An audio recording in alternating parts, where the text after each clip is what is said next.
Welcome back to A Veil of Crime, where we uncover the darkest and most haunting true crime stories.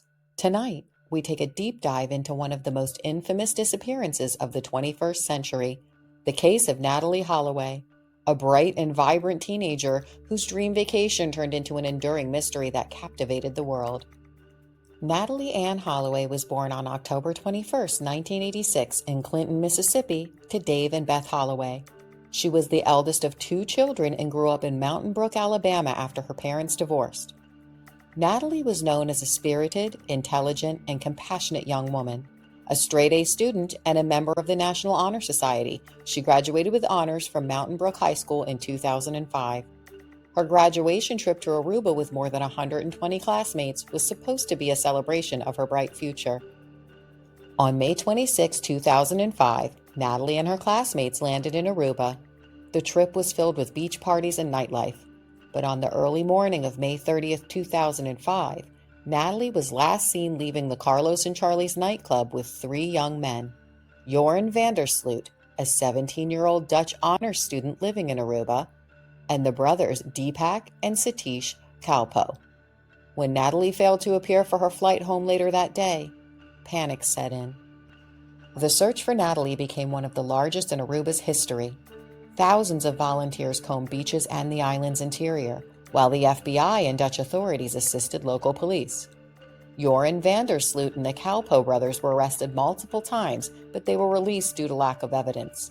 Joran gave several conflicting statements, admitting at one point that he had left Natalee alone on a beach, but his credibility was damaged by his ever-changing story. Natalee's disappearance dominated the international headlines. Beth Holloway, Natalee's mother, became the face of the fight for answers, making public appeals, appearing on television, and pressuring authorities to keep the investigation active. Despite extensive searches, Natalee's body was never found, and she was declared legally dead in January 2012.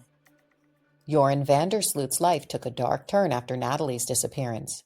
In 2010, he was involved in the extortion of the Holloway family, offering to reveal the location of Natalee's body for $250,000.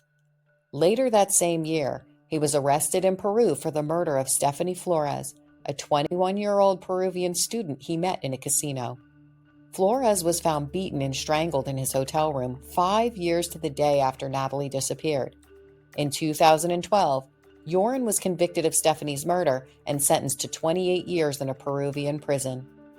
In 2023, Joran finally confessed to Natalee's murder as a part of a plea deal related to his extortion charges in the United States. He admitted to killing Natalee by striking her after she rejected his sexual advances and then disposing of her body in the ocean. While this confession provided long-awaited closure, Natalee's remains have still never been recovered. Today, Beth Holloway continues to advocate for missing persons through her Natalee Holloway Resource Center. She has spoken about her journey of grief and hope, emphasizing the importance of her never giving up in the search for justice. Dave Holloway has also been active in efforts to uncover the truth, participating in an investigative series and working with authorities. The disappearance of Natalee Holloway remains one of the most haunting cases of our time. It is a story of a young woman's life cut short, a family's enduring pain, and a many years long quest for justice. Though the world now knows what happened, the lack of a recovered body means her family's grief will never fully fade. Natalee's story is a reminder of the dangers that can lurk even in paradise, and a relentless strength of a mother's love. Thank you for watching A Veil of Crime.